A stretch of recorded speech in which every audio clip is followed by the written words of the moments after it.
Good evening. I'm going to call to order this meeting of the Wendell Town Board of Commissioners. Welcome. We're happy to have all of you here with us tonight. We're going to be led in the Pledge of Allegiance tonight by Wendell Middle School student Jose Mendez. Let me tell you a little bit about him.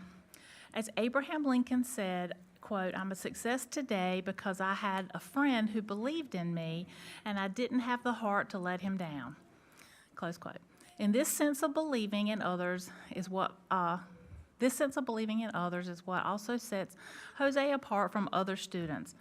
Jose's teacher shared that he has a contagious smile, a light heart, and is always encouraging those around him. The classroom and rehearsals are a better and more productive place because he is in them. He participates in the most recent drama musical, I believe, that they had. And he makes everyone feel like they can accomplish anything. When other students need encouragement, he's there to help them find their inner strength, and in turn, others do not want to let him or themselves down.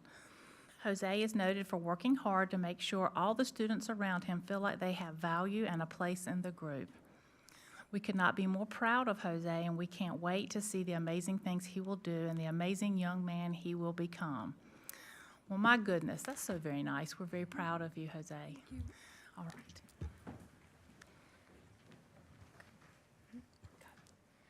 I pledge allegiance to the flag of the United States of America and to the republic for which it stands, one nation, under God, indivisible, with liberty and justice for all.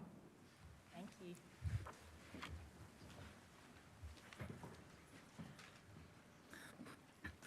Our invocation tonight from the Wendell Council of Churches, it's Wendell United Methodist Church's turn, and we're going to hear from Mr. George Hamrick. Good evening. How are you tonight? I'm fine. Do you have a list of nice things to say about me? Well, I do. You want me to just go off the cuff? I know him. I know his wife. We know each other. They're lovely people. Thank you. Let us pray. Dear Lord, we thank you for this day. We thank you for the sunshine of this morning. That sunshine reminded us of your glory. We thank you for the gentle breeze that was blowing this morning. It was like the breath of the Holy Spirit surrounding us with your love. As we meet here tonight, we ask your blessing upon the town of Wendell, and especially among all the people who call Wendell home. For our mayor and our town council, we especially ask that you bless them as they go about conducting town business tonight. We ask you to give them the wisdom to know what is right. We ask you to give them the courage to do what's right, if what's right is not the most popular thing. We do ask you to bless Wendell, to use Wendell as a means of furthering your kingdom. These things we do, I ask in Jesus' name. Amen. Amen. Thank you again for being with us tonight. Are there any adjustments of the agenda? Madam Mayor, if we could move item 6E, which is the board appointments, to be item 4B. I believe I heard at least 3 of the applicants mention a hockey game later, and I appreciate them applying, but maybe we can give them some of their time back. I may have it on my phone right now. Yes, so is that a motion to approve? Approve the agenda change? with. So we have a motion to approve the agenda and to move item 6E to 4B. Is there any discussion on the motion? All right, all in favor? Aye. No one opposed. All right, great, thank you. All right, let's move into our public comment. The public can participate in public comment by signing up for public comment the night of the meeting, right there by the door. You'll have 3 minutes to speak, and you can also submit written statements via email to the town clerk by the Friday prior to our Monday meeting by 5 o'clock, and they will be read into the record for the length of 3 minutes. We've received none and have no one signed up tonight. Do we have a motion to approve the consent agenda? So moved. All right, we have a motion to approve the consent agenda. All in favor? Aye. All right. We'll move into our recognitions, reports, and presentations. Where is he? I can't sufficiently embarrass you when you're sitting back there. Item 4A is the recognition of Wendell Middle School staff member, Mr. Ian Hasbrook. This was sent to me by his principal. We are excited to celebrate Ian Hasbrook for our Wendell Magnet Middle School community. Mr. Hasbrook comes from a family of educators who have instilled in him the value of believing in others and giving back to his community. As Winston Churchill said, we make a living by what we get, we make a life by what we give, and Mr. Hasbrook has grounded his educational career within the value of giving. Mr. Hasbrook is a wonderful, helpful living teacher and athletic director, but more than that, he's a role model, a listening ear, and a teacher of character each day when he arrives at Wendell Middle School. Mr. Hasbrook demonstrates for our students, our staff, and our community what it means to serve those around him. His leadership in our athletic department continues to teach students how to work hard, lift each other up, as well as how to win and lose with grace and dignity. We are proud of Mr. Hasbrook as he gives of himself to bring strength to our pack. Well, my goodness, that's very, very nice. It's always nice to hear things like that from people. I recall, I was just talking to you, I recall recognizing your father here, and I'm aging myself near the age of my children. And when I saw that it was going to be you tonight, I was like, oh, it's Ian. And then I thought, I need to call him Mr. Hasbrook. So we're so proud of you, Mr. Hasbrook. Thank you. And of all the things that you're doing and how you're doing it and staying in Wendell. You've like a family educational dynasty here in Wendell. Yeah. And we appreciate that. Thank We you. want good people around our kids. And that's certainly what you and your mom and dad have been and continue to be now. Thank you. So thank you for all you do for our kids in Wendell. Do you have anything you'd like to say? You can, or you don't have to. You have the floor. I'm just going to say a few thank yous. Okay. Thank you, Mayor Gray and the board, and my administration, Ms. Trudell, Ms. Palmer, for the recognition tonight, Mr. Hemans and Ms. Robbie as well. I'd like to thank my wife, Jamie, and my son, Callum, for being my rock and my inspiration. My parents and my family, they've been my support system, and of course, as talked about, they gave me an example of a good teacher and how to be a good athletic director. And I'd like to thank, of course, Nana, my Nana here tonight. I don't think she gets the recognition she deserves, but she was an educator as well, and also showed my mom and dad how to lead the right way as well. Well, that's So part of thank that. Y'all are educational dynasty. Yes, So thank you for that. Thank you, thank you. Thank you, Nani.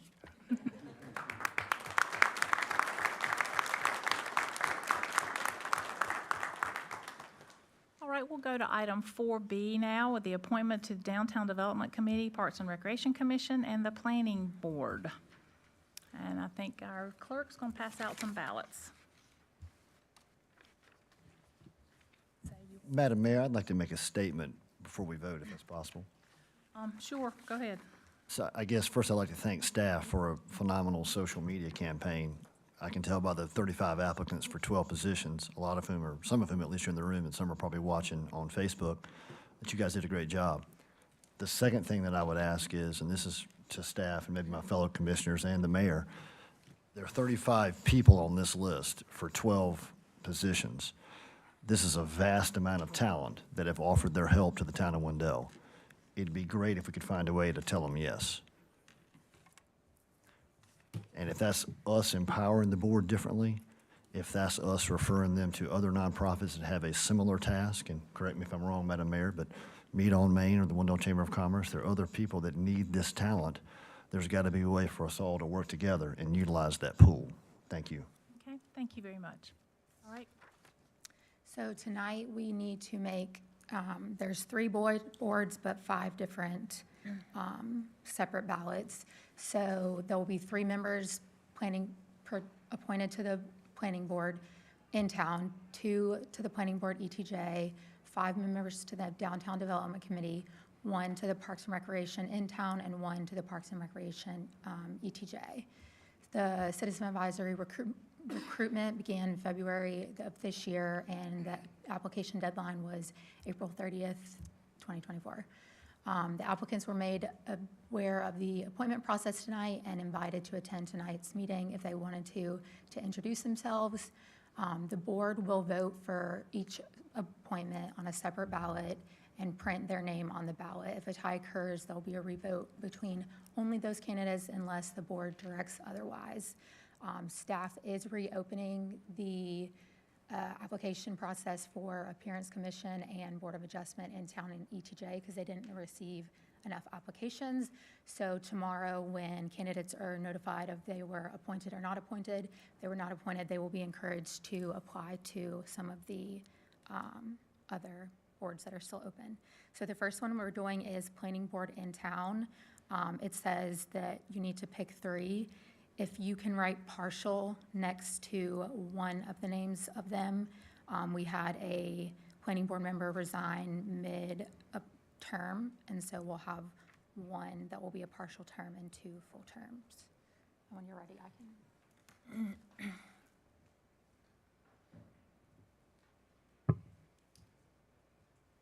We'll just add that he moved away. Wasn't dramatic as he walked away from the spot. He moved away and was no longer eligible, so.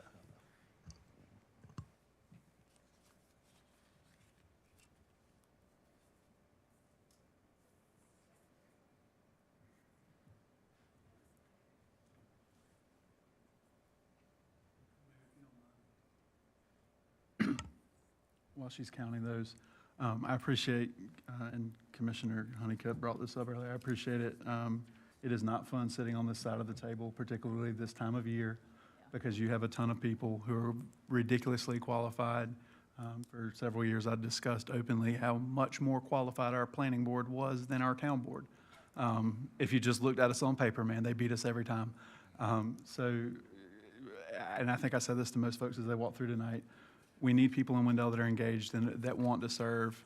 We need you serving everywhere anyway, and please continue to do that, and you will be appointed to something eventually, I promise you.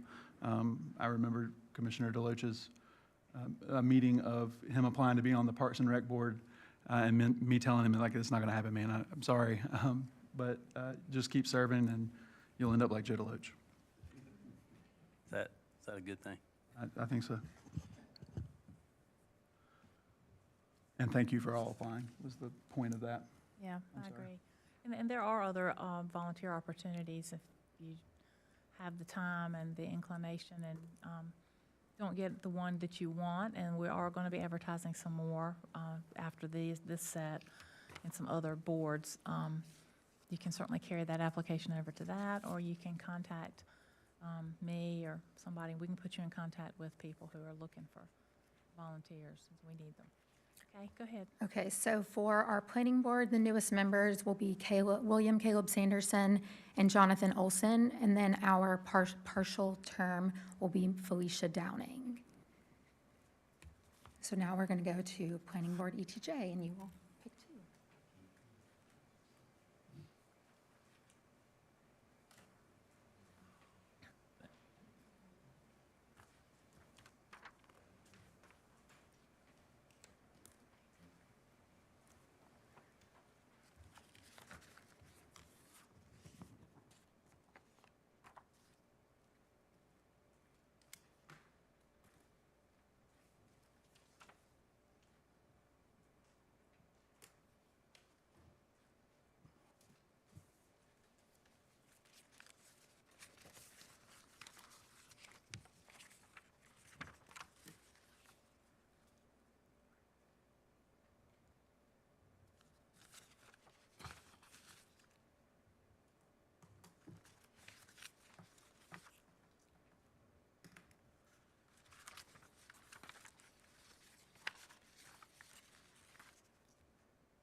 Okay, and for our planning board ETJ, our 2 newest members will be Gregory Hopkins Jr. and Tevis High. Next, we're going to do Downtown Development Committee, and there were 5 vacancies.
Yeah, it's blank.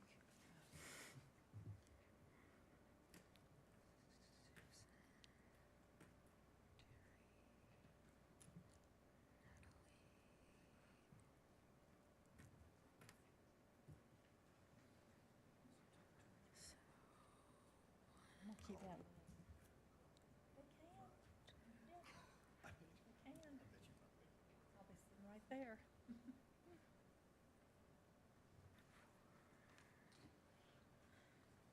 Okay, so our new downtown development committee members will be Brian Batchelor, Dustin Ingalls, Star Brantley Jefferson, Natalie Pasmino, and Louis Hardy.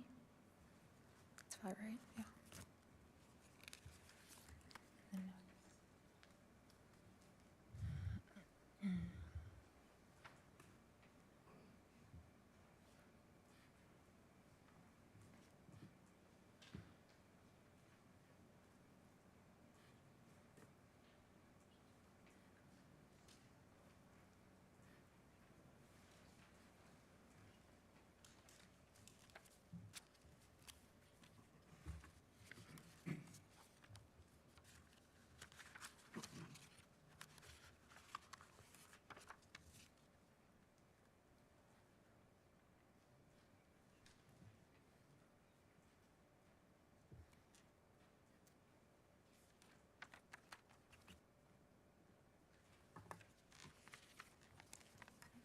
So our in-town Parks and Recreation.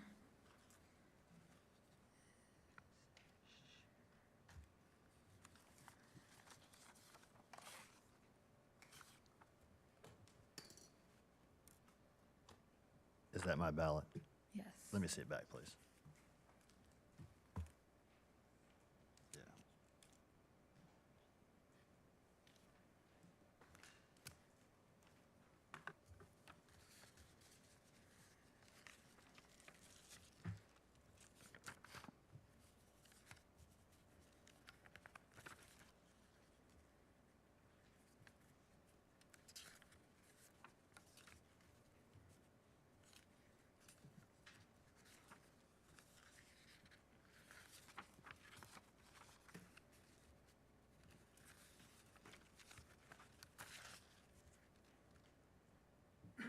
And our newest in-town Parks and Recreation Committee member will be Jeff Sinkovich.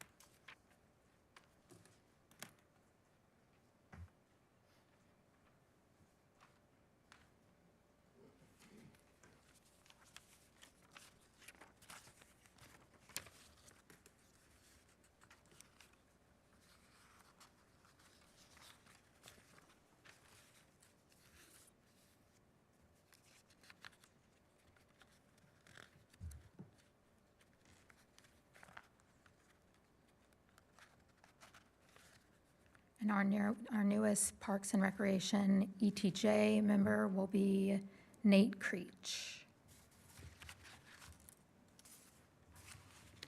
Thank you. Thank you.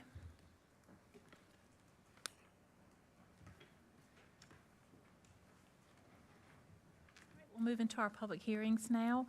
Item 5A is a public hearing for the fiscal year 2024-2025 budget. Mr. Collins with a big smile on his face because he's so happy to talk about the budget. Are you ready for it? Yeah, we're ready. Okay. Me too.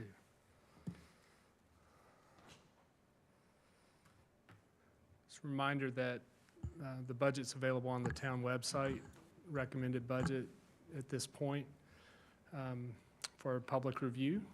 Glad to take any questions, comments, or concerns people may have. All right.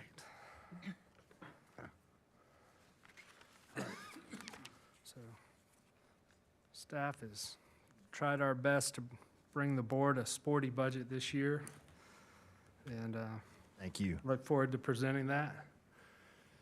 Our balanced budget presented for fiscal year 2025 totals revenues and expenses of $39,321,165. That includes the capital operating personnel and debt. You can see more than half of the budget is in capital.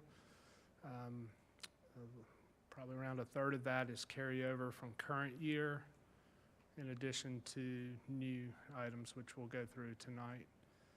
This is a revaluation year budget. Our current rate of 47 cents per $100 valuation is reduced to 42 cents per $100 valuation in the recommended budget. This can result in an increase in the amount of property taxes paid by people due to their individual valuation. Don't blame me for that. That's your property value and the appraisal system by Wake County. If people would like to appeal their valuation, they can do so through the Wake County Property Appraiser's Office. The revenue neutral for the same revenue amount generated in last fiscal year is 28.89 cents per $100 valuation. That's an unfortunate term. As a budget officer, I have to bring a balanced budget to you, which is both revenues and expenses. It also does not consider things like our bond debt issuance or maintaining our current service levels. So when you look at the increase for bond debt issuance and maintaining our level of service, then the 42 cents is the rate that generates enough revenue to do that with all other revenues.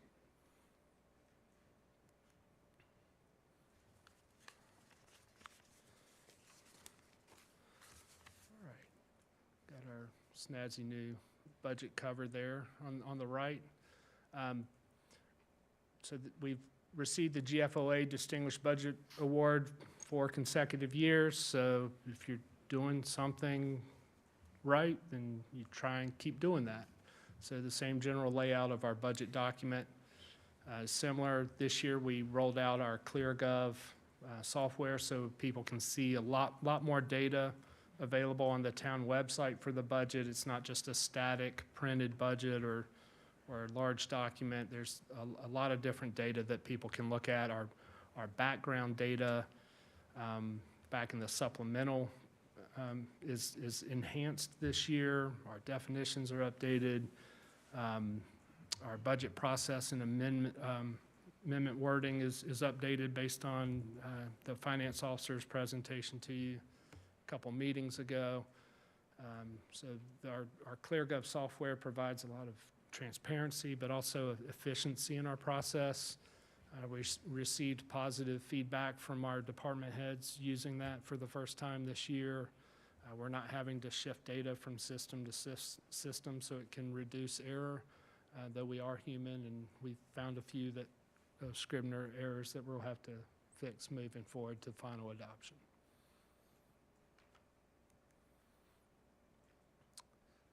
Three big challenges coming for a growing community. Really hasn't changed much from last year. Number one, we're a service organization. We're nothing without our people. Our public servants are what gets the job done and provide service to our residents. We all, both the board and management, rely on their efforts every day, and we appreciate that effort and want to make sure that they have the resources they need and are supported in that space.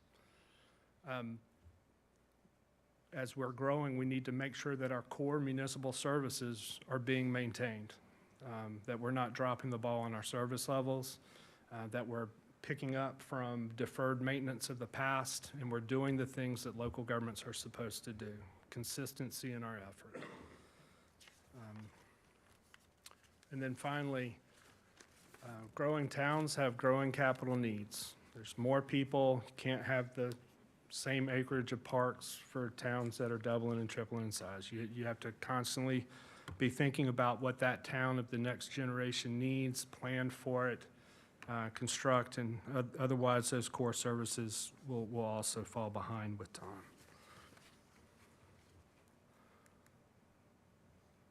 So let's look, we're people first, so let's start with our people.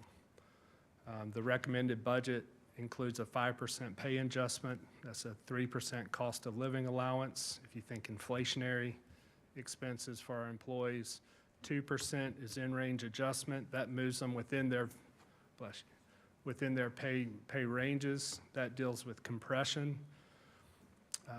One thing I failed to mention but was asked by the board is how are we taking care of our part-time employees, and there is a $2 per hour part-time pay increase to keep up with the local market in that space also, which is meaningful for those employees.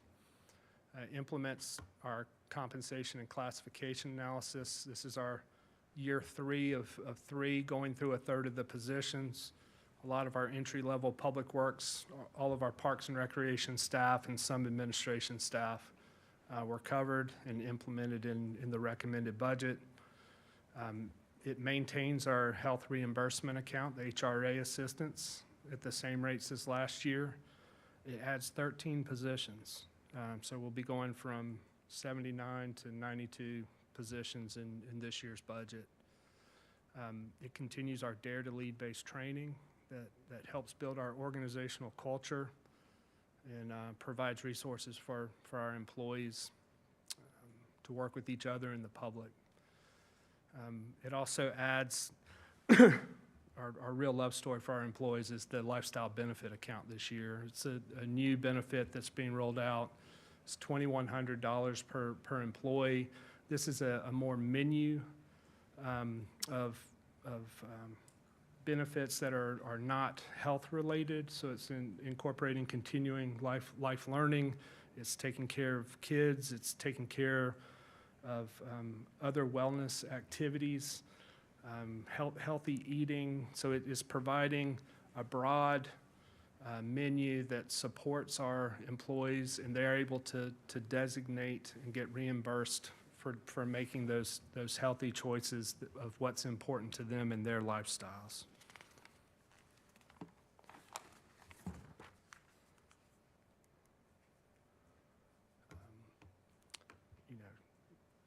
It's our investment in recurring core services. I mean, it's really been a fortnight since this town had this kind of infrastructure investment throughout all of our programs. The street resurfacing program, I'll highlight, $2 million. That's more than the microstory. So these last 2 years are more serious investments in grading and resurfacing roads that are in more desperate need of repair. Ongoing investment in our signs and fixtures, our partnership with the fire department for emergency traffic signal updates going through the traffic signals around town so that the signals will turn based on their strobe lights approaching. It's hard to believe that 6 years ago the budget was $9,000 for street repair, and so I put that little $15,000 for the pothole maintenance. So even that increase over 6 years is significant. There's some other projects that you're going to see in front of the Hollybrook Park, adding the turn lane, the curb and gutter, and bike lane along that section. We'll start giving that new look within town, as well as the Wendell Boulevard, Wendell Falls Parkway intersection moving to construction this fiscal year with that signalization, a safe way for people to cross the boulevard to Wendell Elementary moving forward. The board challenged staff the last couple years, and look what y'all made me do. We're increasing the sidewalk program from $250,000 to $350,000 this year. This additional investment also includes extending the sidewalk and curb and gutter from the end of 3rd Street out to the Pleasant Grove Carver Center project, so a meaningful connection out to another capital project, but this being done within our existing sidewalk program. The Wendell Boulevard pedestrian project is ready to go out for construction and start construction very soon. That will include basically the sidewalk from Wendell Elementary out to the Food Line Plaza, having that all connected. That's a long-term goal of the town, and working through that CAMPO process with federal funding is time-consuming, but it's getting there.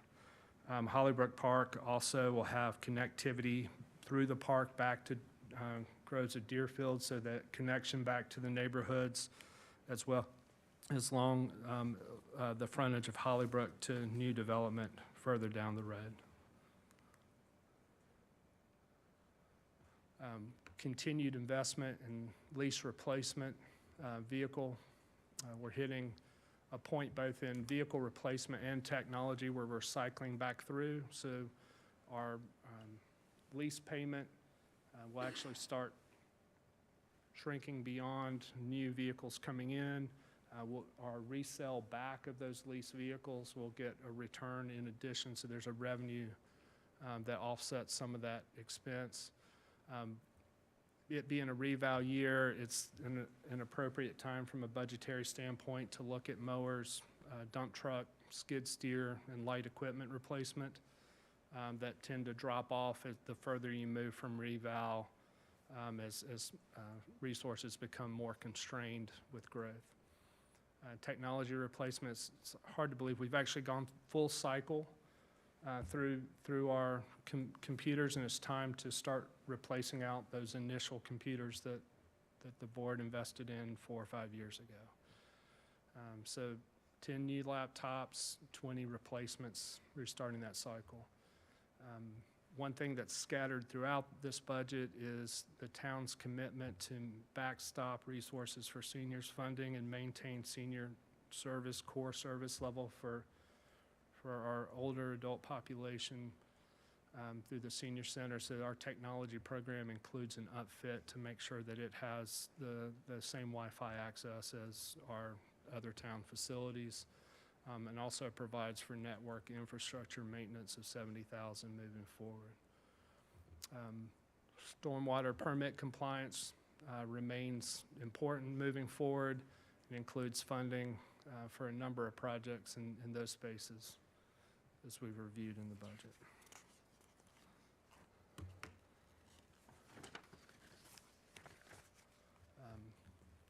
Capital needs, that's always the challenge each year. It's what's left after you take care of core to do the next new thing or facility upgrade.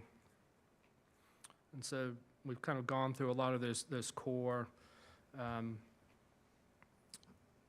One of the goals is to get that recurring funding, so it's not pulling from the savings account every year.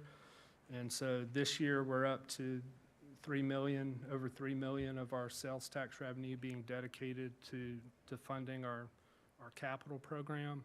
So we have that recurring funding source that's tied to it, and that'll continue to increase as we move forward. Big carryover projects this coming year, the LAP projects. I'm really hoping to get to construct. I know our staff want to get these projects done too, because new projects keep coming on. We need to get the old one off our books and move to the next things. Hollybrook Road Neighborhood Park is flying ahead. If you haven't driven past that lately, that's really getting exciting out there.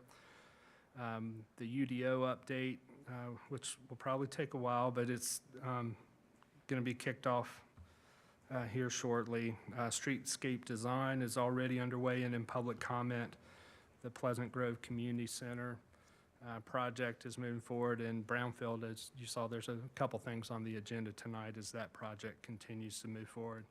Approximately $9 million being carried over, as I mentioned earlier.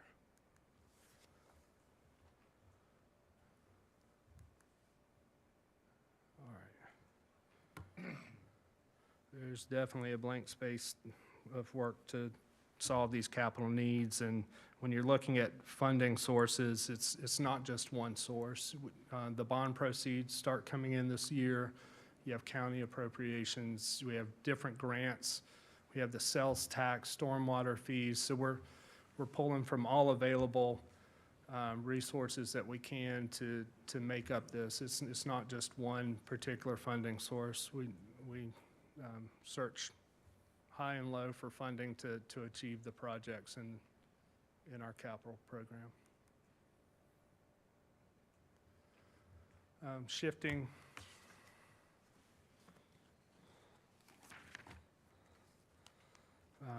We know all too well, looking at ad valorem taxes, that there's a reliance on ad valorem taxes for our revenues as a local government, and that's no different in our revenues this year.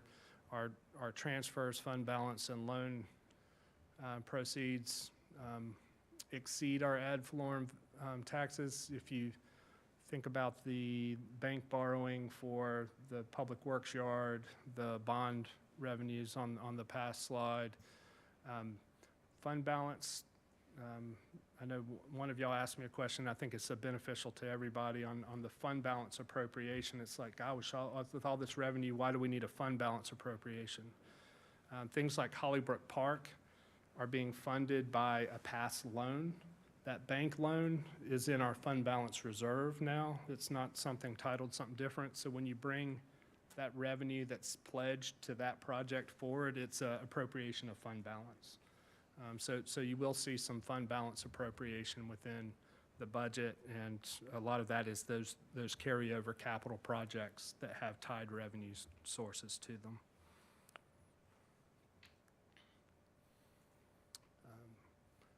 Mentioned our property taxes before. Sales tax is relatively flat to fiscal year 2024. Sales tax is highly volatile compared to a property tax, so we try and be a little more fiscally conservative in our projections in that space. Hopefully the economy picks up in that, and sales tax picks up, but that's one of those that's been growing at a geometric rate the last few years, and it's just not sustainable in any economy. So we've maintained a fiscally conservative projection on that. Solid waste fee is increased as discussed at the work session and budget retreat to cover cost. A lot of that's the 3% inflationary costs within our budget for the service provider, increase in downtown service to maintain that same amount of trash pickup downtown. And frankly, a lot of it's just the growth of our community and the number of households and that cost, inflationary cost across all of those new properties. In Parks and Recreation, there are a couple minor fee increases.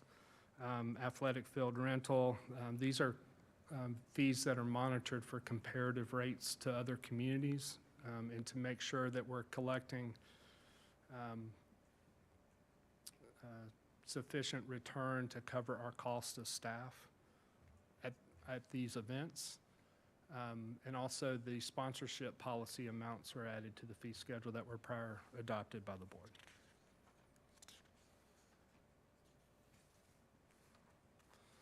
All right.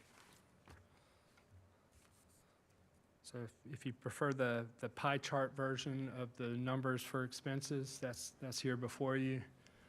Green obviously being capital, being 56% there.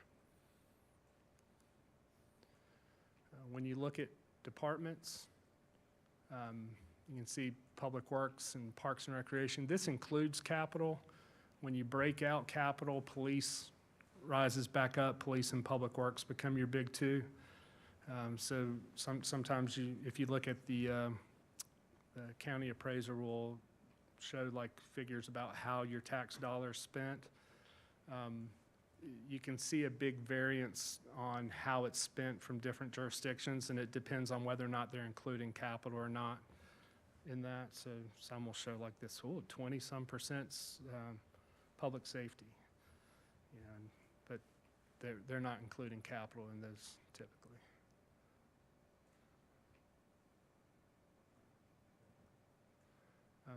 Another way to look at this is your line level operations department is where most of your money is spent.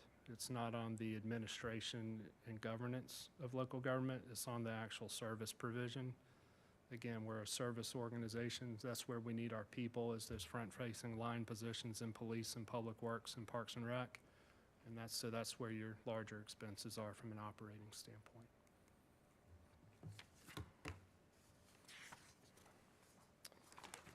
All right. So the 13 positions mentioned, 4 of them are in police, 3 are in public works, sorry. 2 are in Parks and Rec. So again, most of those new positions are in your operating lines. We've got an IT specialist, so that's our second IT position. Gregory needs to be able to take vacations and take care of his family, and so we want to make sure he's got a balance and backstop there. There are a lot of We've been adding positions to current planning, the permitting and site plan review side. There's a lot of work in the board's strategic plan that's more comprehensive in future planning. And Planning Director Coates is awesome, but he also needs a little bit of assistance in that space to be able to look forward for our town, to make sure that we're thinking forward and preparing for tomorrow with that Planner 3. Code compliance officer goes back to maintaining our inspections and keeping up in that space, and the number of capital projects that y'all see in the capital budget necessitates that purchasing and contracts manager, so that someone is making sure we're compliant and working through that. A couple reclassifications to right-size position to work needed by the organization. We anticipated a 15% increase in healthcare benefits and costs. It did come in within that, so we're able to cover the cost within our recommended budget and not pass any of that on to employees this year, so that their cost of living allowances will actually go to the employees and not just pay for healthcare cost increase. And then the budget also provides for the next full compensation and classification study, which will be conducted by an outside consultant to review the town organization versus others. As a reminder to the board, we review all positions at that time, including elected official stipends. So we look at all compensation across the organization at that time. So is this the once every 3 years look at everyone, or is this we look at 33% of the? This is in the personnel policy, it says that we do a full compensation classification study once every 5 years. So this is the full one. When we implement this, the next year you don't have to do anything, because you just did your market analysis for all positions, which is typically good for that following year. The last 3 years, we rotate through a third of the positions each year, and then we start back over with the 5. So on average, everybody gets reviewed every 3 years within our plan, but our personnel policy specifically provides for the full one to be done once every 5 years. It's amazing. It's 5 years ago we did that. So it was 2019, I believe the work was done. So 2024, the COVID years kind of slipped past us a little bit.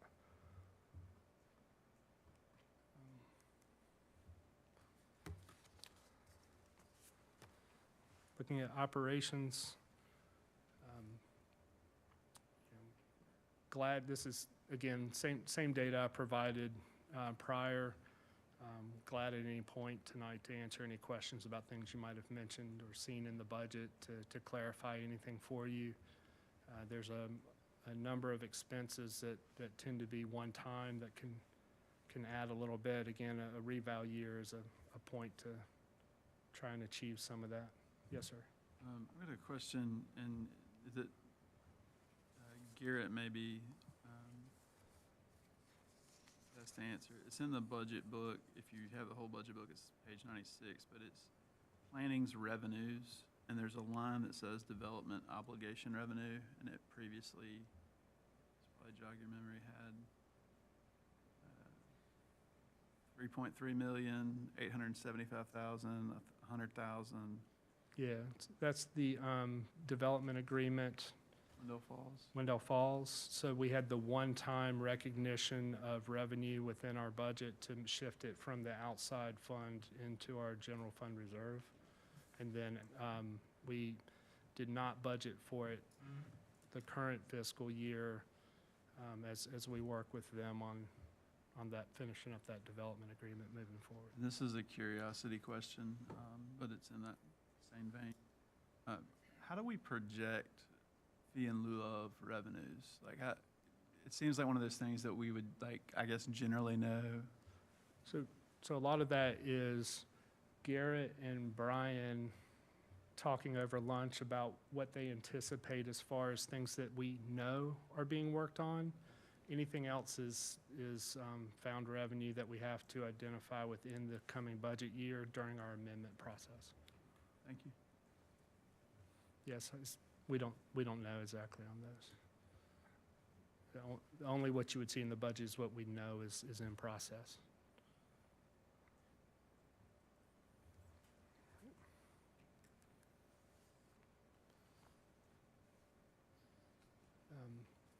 The one change you'll see at the bottom with special appropriations from the budget work session, the board asked for a level 1,500 for each of the agencies, and so we did include that in the recommended budget.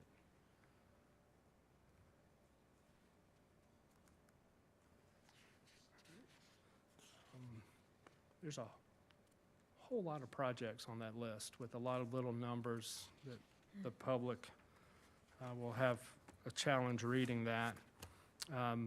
Won't go through all of those projects. They're all available in long-term financial planning section online. Each of those budget items you can go through and look at different justifications, like if it's tied to a particular adopted plan, what funding sources, what years. So all that data is there for each of the projects within the budget. You can see that year one is, this is a 5-year capital plan. Only one is funded in this budget, but it is fully funded at the 22 million. This year, there are 37 projects versus 20 that were on the list last year. And I know there are some carryover, but there's still a large number there that we're working through. For the public's general information, capital or expenses of equipment, land, facilities, vehicles, plans, or other assets in excess of $10,000. So it's anything above 10,000 that falls into that. In our line item budget, you'll see non-capital equipment. That's the less than 10, but there tend to be one-time unique purchases, and we can itemize those out as needed as well. Highlighting, this is my boy only breaks his favorite toys page, because it's all the equipment and things that have a tendency to break down over time and need to be replaced outright. So we're dealing with all our, everything from a mower to a skid steer to a big piece of heavy equipment. One of the public works goals is replacing, like being able to, if it ever snows again, make sure that we have full-size dump trucks. We need that for our operations crews, but also since we're in a lease replacement on our trucks, we don't want to hook up plows to lease vehicles and potentially damage frames and transmissions with that. So we're making sure that we're providing the equipment that a growing and larger community needs. Computers and technology, again, the network replacement I mentioned earlier, Gregory mentioned some of that in his resiliency presentation about maintaining our system structure, as well as a drone for the police department that was reported out. Buildings and, yes, sir. I'm assuming that drone is some sort of very high-tech drone. I had two questions about the last slide. Okay. One's that I missed the drone conversation. So that would be one, is just a question of what is that? And then two, is electric club cart, is that a golf cart? Yes. It's also a golf cart that is replacing out our John Deere Gator that is 23 years old. We have staff that are younger than our equipment now. So that piece of equipment is used for around the park for getting materials and supplies between things. It's also used for special events. That's the last department that doesn't have a golf cart or UTV that works on special events, so that replaces that out for Parks and Rec. The drone, that's the money to buy it before it gets to use. There's a significant amount of training. There's also a lot of policy work with the board. So there's a presentation to the board and policy discussion and decision on y'all's part about its use. A couple things where we've needed it in the past.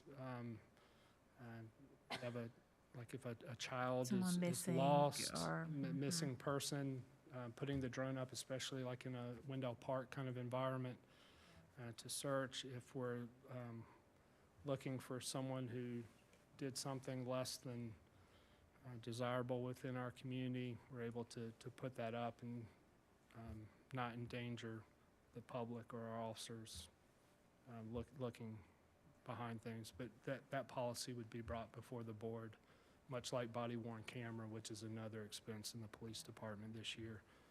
That also, anything that has that policy and interaction between people's freedom and privacies versus the public side will have a thorough review and decision by the board.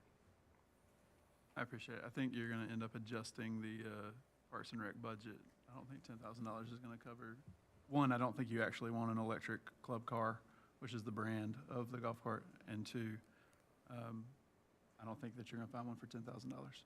But if you do, buy it, because it'll be a great deal. Thank you. You mentioned golf carts. You should have expected it. All right. Yeah, the first item on our building facilities is probably the wildest dreams of our Public Works director. Brian's been waiting for a new Public Works yard, watching everybody else line up with new and renovated facilities. And Hollybrook Park, of course, moving forward. The Pleasant Grove Community Center is going to be a beautiful project. You've seen the initial design presented to the public on that, and look forward to that moving forward. Wendell Athletic Field Complex design this year. Really excited. We had a meeting with them following the board's approval of the ranking list. Starting to work on the scope of work and agreement with CHA. Improvements over at Wendell Park. We had a gentleman from the public come and talk to the board about the condition of the community center gym floor. That would be replaced out this year as well. There's additional improvements for the existing police station that are needed to help get us through to their new facility in the future. We're at a point where a modular office trailer that's currently on our existing public works yard actually costs us less to buy it than to lease it through its term at this point.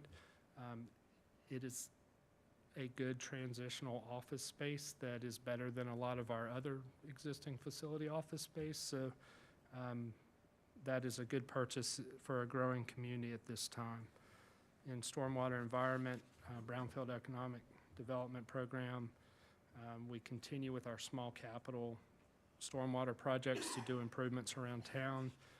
A big safety and risk upgrade in the downtown area is our catch basins to help modernize that infrastructure, as well as dealing with some aging infrastructure like at 3rd and Hollybrook that we're aware needs to be replaced out.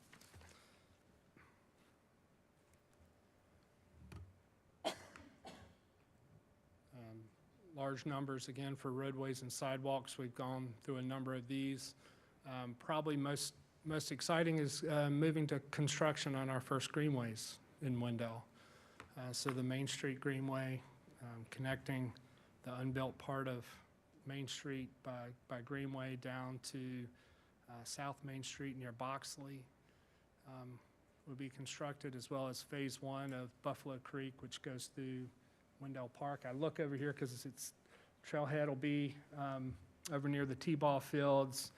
Going down the Treat Trail will be improved, and then all along the sewer easement in the from Wendell Falls Parkway to where we'll be building the Wendell Athletic Field Complex and new recreation center in the future will be constructed in Phase 1. So getting that going. Transportation improvement design, looking at a couple different intersection improvements, finishing that up in the coming year, as well as the sidewalk program.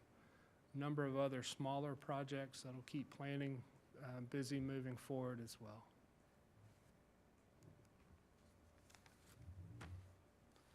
All right, so pacing growth and debt with property valuation is always a delicate process, and maintaining our legal debt margin is important. We need to, we have this increased value of our properties, but there's also the debt limit that's at 8% of assessed value.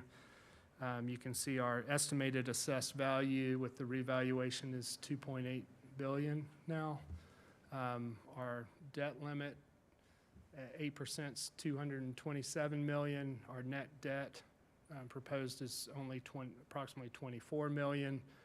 So your legal debt margin is, you still got a lot of room. If something comes up, you still have capacity to achieve outcomes of future boards with what we're proposing.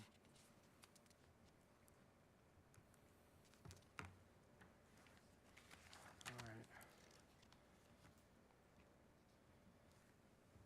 Yeah, and so I like this. This is my good karma. Are we expending everything in the savings account, if you will, or is there still funding there moving forward? And so your policy is to keep 40% of operating in your fund balance. Result of this recommended budget is 64.1, so you're still healthy on your fund balance calculation, and you're well above what bonding agencies and local government commission recommend, around 8%.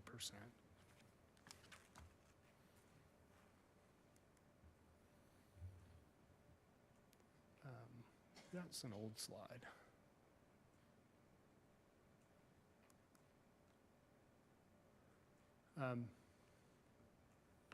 So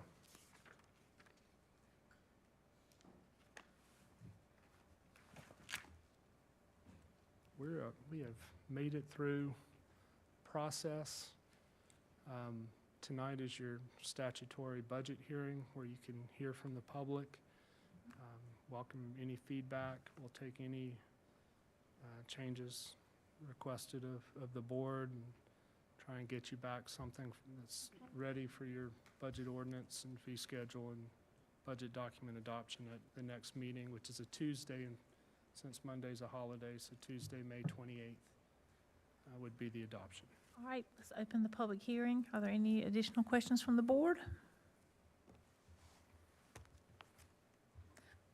Is there anyone here from the public that would like to comment about the budget? Any questions or comments about the budget? All right. Just say real quick, I mean, I think you know all too well that we've talked about this on and on and on. I could talk about it for at least 10 more minutes, but I think you've gotten exactly what we've talked about up until this point, and just want to thank you for the presentation. And welcome feedback from folks. We got another couple weeks before we take a vote, so if anybody has anything they want to add, certainly not too late. All right, we'll close the public hearing and we'll take action, like Mark said, next Tuesday. Our next meeting is on Tuesday, May 28th, due to the Memorial Day holiday And on that Monday. I'd be remiss not to also recognized Garrett and his team, as well as Stephanie and the admin staff and all the department heads and their department staff that all contribute to getting this document to you. I'm just the person they put out in front of you, and the statutes say I have to present it to you in a balanced manner, but there's so much work by so many people to get this to you. So thank you, staff, and thank you, board, for such clear policy direction also. I was gonna say, it's enjoyable to come in to town hall. It's like draft war room up there with the whiteboard and everybody around the table. So it's a cool thing to see, and a lot of time and effort goes into it. It does not go unnoticed.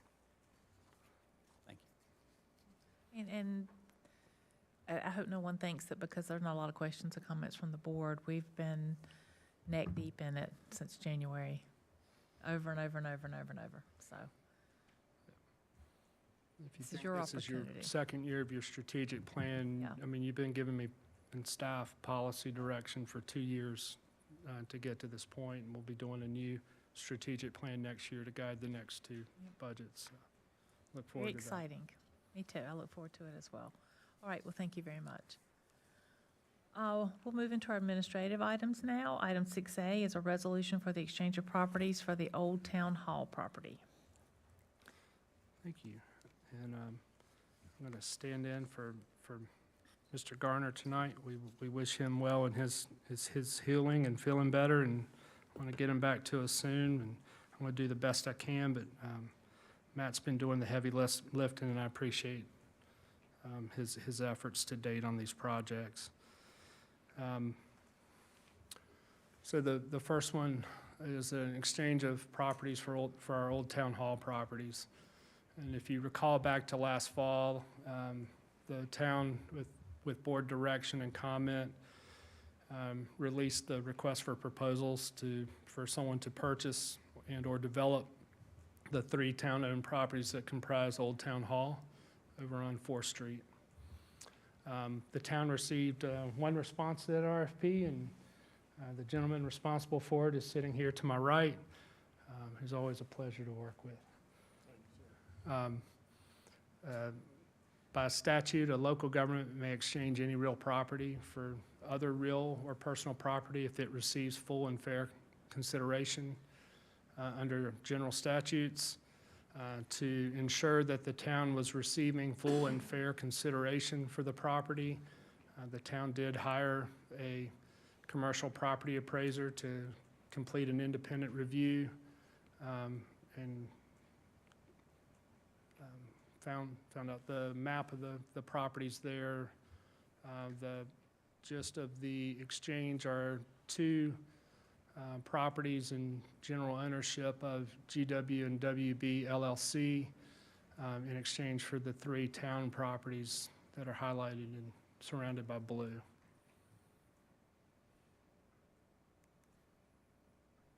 So the result of the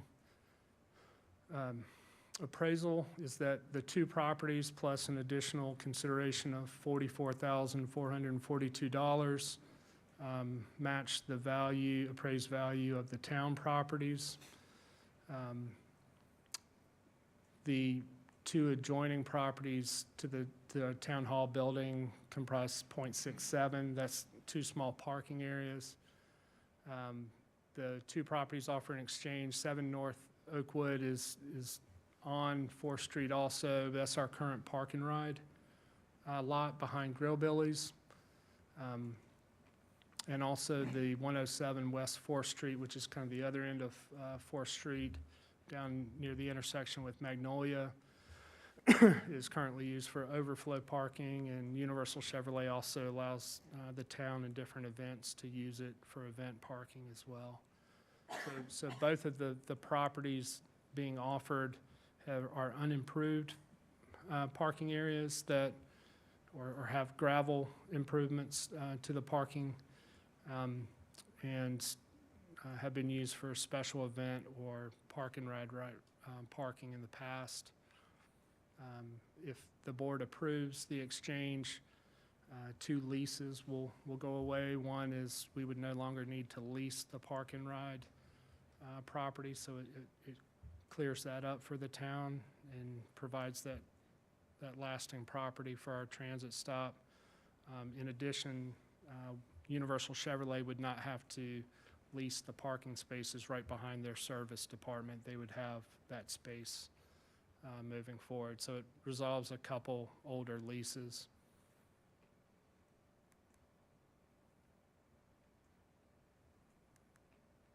And so I'm here to answer any questions you may have. The town attorney has also, with his staff, reviewed the resolution. Mr. White's here if you have any questions. A couple other parts of analysis in looking at this. There's additional land adjoining the land that's being offered to us that's within our within the railroad right-of-way. Our 2023 comprehensive plan identifies looking at public improvements within that space with a rail with trail and other amenities, so that it gives us an opportunity to talk to the Short Line Railroad to include that property in and implement part of our Blueprint that's the wrong county. Blueprint comprehensive plan. Sorry, Freudian slip from 25 years ago. It also allows us some opportunities with the downtown streetscape plan by providing 2 corner parking areas. If you think also Women's Club in another one of the quadrants, in either one of the properties there at corner of 3rd and Pine could be the other corner, whether it's our police station property in the future or otherwise. So it would give us parking on the 4 corners, which opens up your policy options for what to do with downtown streetscape design. Again, happy to answer any questions. And it gives us more parking. All right, anything from the board? Questions or comments? Just appreciate staff working through working through the RFP process and getting to this. I certainly agree with the mayor that, to be completely frank, I like that the car dealership moves a little closer into the car dealership, and Wendell is going to be able to secure 2 important corners of downtown that will be ready for growth. I think initially you'll see that as parking, but I don't know what you will see it as in the long term. What's important is the people of this community will get to dictate that choice in the future. And until that time, we'll be preserving their option to do that. So with that, Madam Mayor, I move for a resolution of the exchange properties, for the old town hall property. We have a motion to approve and adopt the resolution for the exchange of properties for the old town hall property. Is there any discussion on the motion? Madam Mayor, one thing. Yep. Initially, I was concerned about anytime we only have one bid, one RFP, one RFQ. But I think the Mayor Pro Tem hit the nail on the head. What I felt much better about as we went forward was you maintain the option for the citizens of this town to have the property in key situations.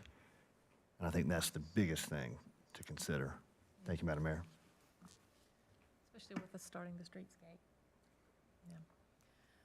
Yeah. Is there any other discussion on the motion? All right, all in favor? Aye. Anyone opposed? All right, thank you all. Item 6B is a Brownfield Task Order 9, Phase 1 Environmental Site Assessment for West 4th Street. Okay. Yeah, so the next 2 items, you'll see our Brownfield Task Order. Matt's got our EPA assessment grant humming right now. This particular project is includes one of the properties we just exchanged for, as well as the next full block around Magnolia, Wendell Falls Parkway, kind of there at the end of 4th Street. This property was identified prior to application for the grant several years ago. We had a willing property owner that was interested in working with the town about improving that property moving forward and preparing it for future redevelopment and use. And so that West 4th Street block shown in a map in your packets, consisted of 6 properties, was identified in that grant. This is the task order that would allow the consultant under the master agreement to do the Phase 1 environmental assessment of the properties. It's a not exceed amount of $11,507. It is in the current budget, and so staff recommends approval of the task order with Geosyntec. Any questions from the board? Madam Mayor, I move we approve task order 9 of the town's master service agreement with Geosyntec. All right, we have a motion to approve task order 9 of the town's master service agreement with Geosyntec. Is there any discussion on the motion? All in favor? Aye. Anyone opposed? All right, thank y'all very much. Item 6C is a Brownfield Task Order 10, Phase 1 Environmental Assessment for 1236 Wendell Falls Parkway. So these are 2 of the corners of the intersection of Wendell Falls Parkway and Eagle Rock Road, the Roberts family properties. There's an old gas station that has an old petroleum tank in the ground. It's on the state's list of contaminated sites. This is similarly task order 10 for Geosyntec under the master service agreement to do that Phase 1 environmental for these 2 properties. In this case, being agriculture fields with the limited past use, the not to exceed amount is $6,805. It is within our current budget through the EPA grant funds received. Same types of work. Looking primarily at the remnant underground storage tank mentioned. Happy to answer questions you have. Excited about, this is a property identified in your comprehensive blueprint, Wendell comprehensive plan for commercial node around that. And so this helps those properties get ready for that upcoming commercial development. Any questions from the board? No, Madam Mayor, we're humming through these, but they certainly represent, when people talk about smart growth, I can't think of a version, if you look at that last task order, like that is, this is smart growth and it's smart growth for our community. I appreciate staff figuring out ways to leverage federal funds to do it. And I'd move that we approve task order 10 of the town's MSA with Geosyntec. All right, we have a motion to approve task order 10 with Geosyntec. Is there any discussion on the motion? All in favor? Aye. Anyone opposed? No. Item 6D is a resolution of intent to formally close the right-of-way known as the Alleys located between East 4th Street and 5th Street, between North Main and North Pine, and North Main and North Cypress. We'll play the role of Brian Coates this time. Okay, Brian Coates is being played tonight by Mark Collins. All right. So, looking downtown and swapping those properties, we've closed alleyways that are through the middle of existing buildings. We've split up alleyways to allow for things like Camping Row to happen. These are 2 that, again, are right there around the properties around Universal Chevrolet. The town has no need or interest in maintaining or further improving these public alleyways. And as such, there's a resolution of intent to close and then a request to schedule a public hearing on this item for June 10th.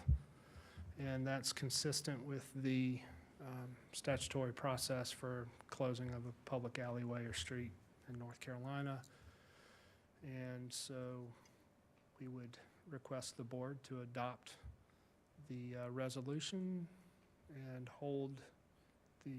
set the date for the public hearing as reported. Okay, anything from the board?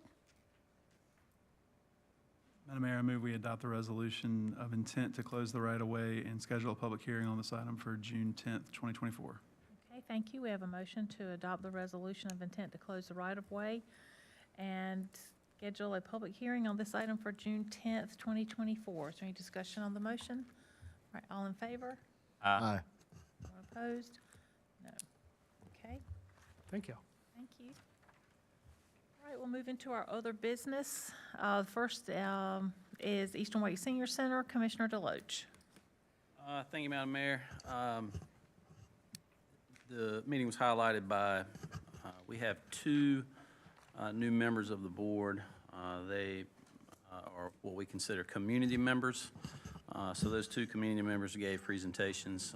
Dr. Dolores Richardson, she's the Executive Director of the Greater Pleasant Grove Development Corporation. And Roger Peterson, who is the Executive Director of the Wendell Chamber of Commerce.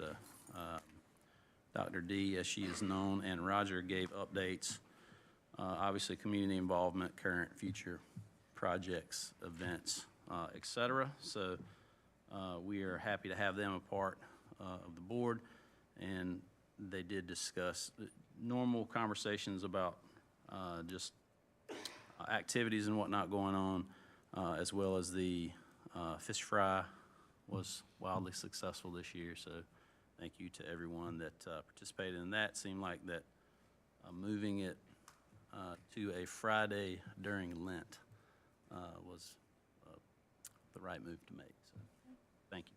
Stay with you and do the Central Pines Regional Council. Okay, actually, that was changed to an executive board meeting rather than a board of delegates meeting. So the board of delegates is set to meet 22nd, I believe, so later this month. All right. Wendell Volunteer Fire Department Board of Directors, Commissioner Joyner. Thank you, Madam Mayor. Oftentimes in our meetings, you hear, are we prepared for the emergency services implications of whatever it is that we're talking about? And for folks playing along at home tonight, you didn't hear a section about the fire services budget in our budget presentation because fire services in Wendell is handled through a partnership with Wake County. That said, I'm happy to report that through that partnership, the last Wendell Fire Department meeting, the chief reported back to us that the county manager's recommended budget has the items that Wendell was concerned about having included in the fire services budget. And one of those things it includes, right now, if you were to stop a fire truck riding down the road in Wendell, you'd most likely find 3 people. That has not always been the case, but is the case today. Hopefully, in the coming year, you will find 4 people on each of those apparatus, which is a goal, a standard for the National Fire Service. It's also safer. It also puts more people on the fire ground quicker. And you'll also see the addition of another fire truck for Wendell Fire Department in the county's budget. And with a recent electrical issue that resulted in us losing a fire truck, you'll actually see 2 new fire trucks cruising through Wendell here shortly. So good things coming from the fire department, and they're certainly appreciative and asked me to communicate their appreciation for the $25,000 in the budget for the light upgrades. Thank you. We'll move into our commissioners' comments now and stay with Commissioner Joyner. Thank you, Madam Mayor. You still have time. You still have time. If you read through the budget like me, you may have come away from tonight with a couple more questions. I, for one, thought that we were going to have 103 employees. I added the 92 to the 13, so I really thought we were crossing the 100-person threshold, and learned tonight that I was incorrect. So next year, I am grateful to a staff to have a vision to bring us back. To be fair, what we said we wanted, but I have sat on boards before where you tell your staff what you want, and then when you see what that looks like, the board members are never the ones that get eaten alive. It's always staff. So the trust and confidence that you guys have in us to bring us big things, I appreciate that. Your ability to plan now. The mayor has long been on the speed of government and how it works. Y'all's ability to bring us a plan that, one, requires us to fund it up front and to be ready to do that, but 2, gives us an execution and a timeline and a pattern is invaluable to the way this board makes decisions and the confidence with which we can operate and the trust that I would imagine anyone watching from home can see, the trust between this board and the staff. and that is a good thing. You can also rest assured that multiple commissioners and members of this board have been upstairs with the manager for, I know several of them, hours at a time. So if you'd like to see their notes later, are they asking the questions? I can see all the way down people scribbled. So if you have a question, or if you heard something tonight that doesn't quite make sense, or you'd like to get some more information about, you have an entire town staff that would love to answer your question and will get back to you.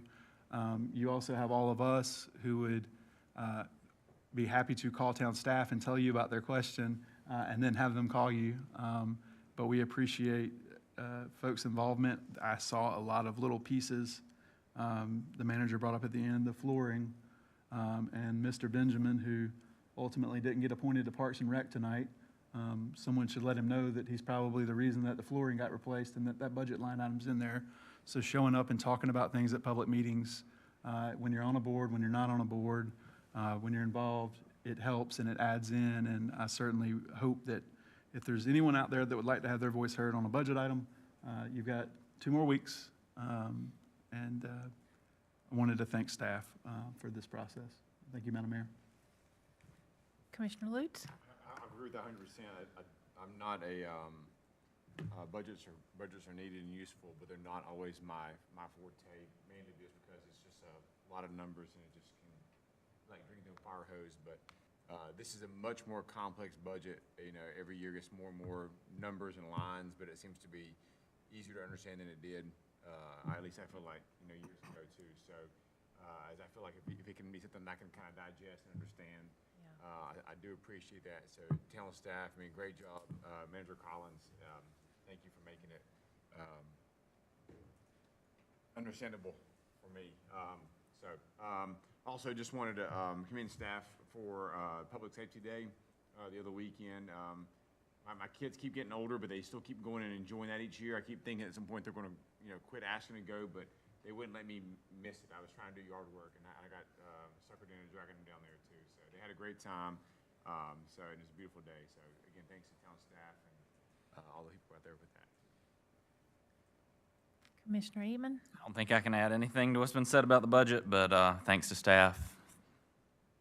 Thank you. That's really all. Thank you. Commissioner Honeycutt? I'd like to thank the town manager for volunteering his services in that aforementioned dunking booth. It is very hard to hit an object this big with a fastball from 25 feet. I tried diligently and could not do it, but thank you, sir, for being in that pool. I saw some, he got wet. Yeah, I feel worse now than I did before I made that disclosure. you're welcome for that. Second thing is, to the 22 applicants that applied, thank you. It was a difficult decision. Obviously, we all know that, but there are other ways to be involved in this town. So reach out to Roger at the Chamber, reach out to the mayor from Eat on Main, reach out to East Wake Senior Center. There's a lot of things you can do to get involved in this town, and we appreciate your heart and your desire and your energy. Thank you. Commissioner Deloach?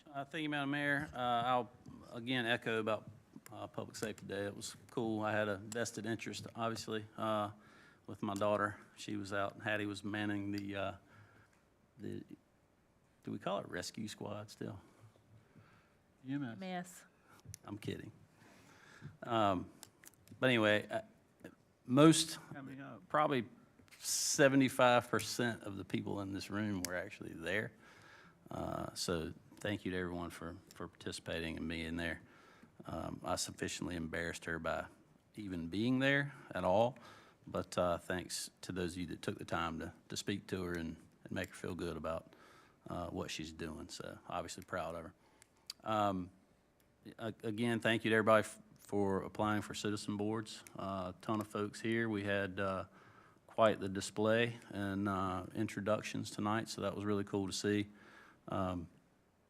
If you weren't selected tonight, Commissioner Joyner mentioned it earlier, I can tell you from experience, please continue to do so.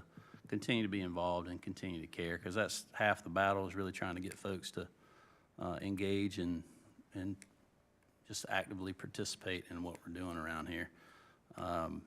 the talent pool continues to grow in Wendell. And, you know, our citizen boards, man, they're infinitely qualified to do great things. So we are blessed, sure. I do want to thank the, last but not least, Carolina Hurricanes for their partnership. If you're right around town, you see the flags.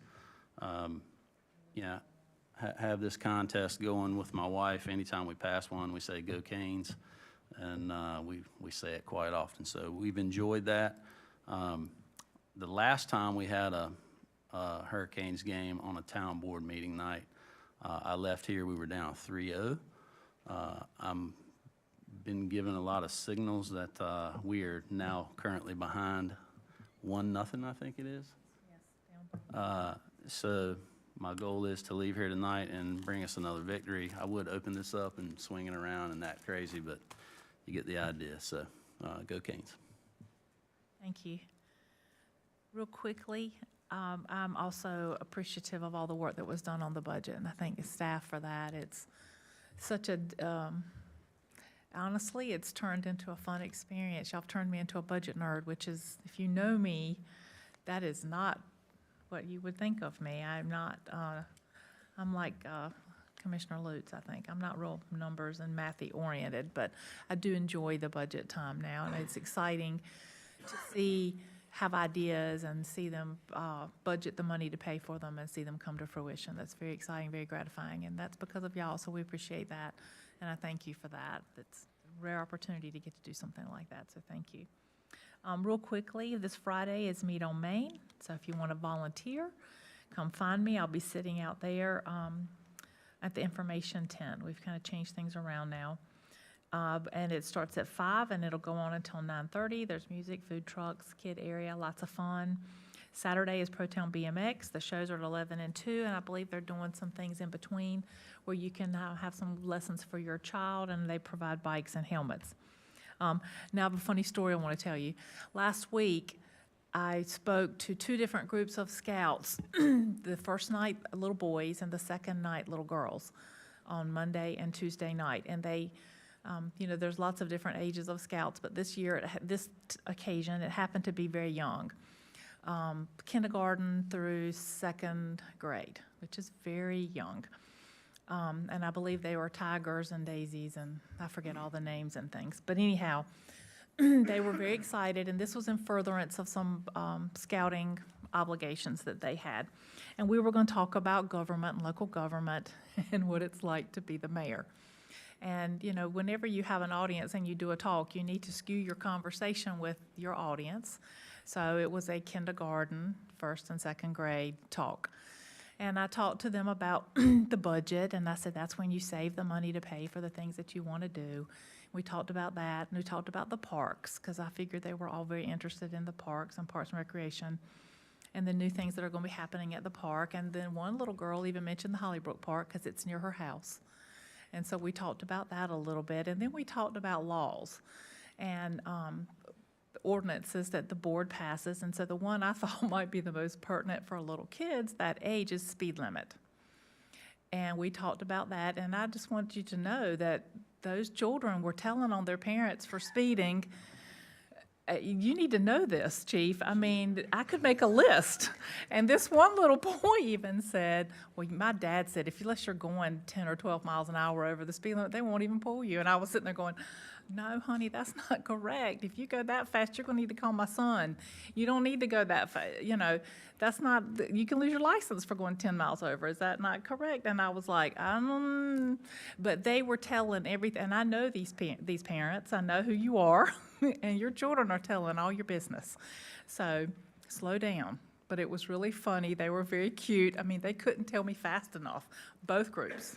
Couldn't tell it quick enough that their mom was getting mad one day and was driving fast coming out of Food Lion, and I got great detail about it. So I guess the lesson is your children are watching, so be aware. All right, do we have a motion to adjourn? Madam Mayor, I move that the board go into closed session pursuant to North Carolina General Statute 143, 318, 11A3. Y'all need to let me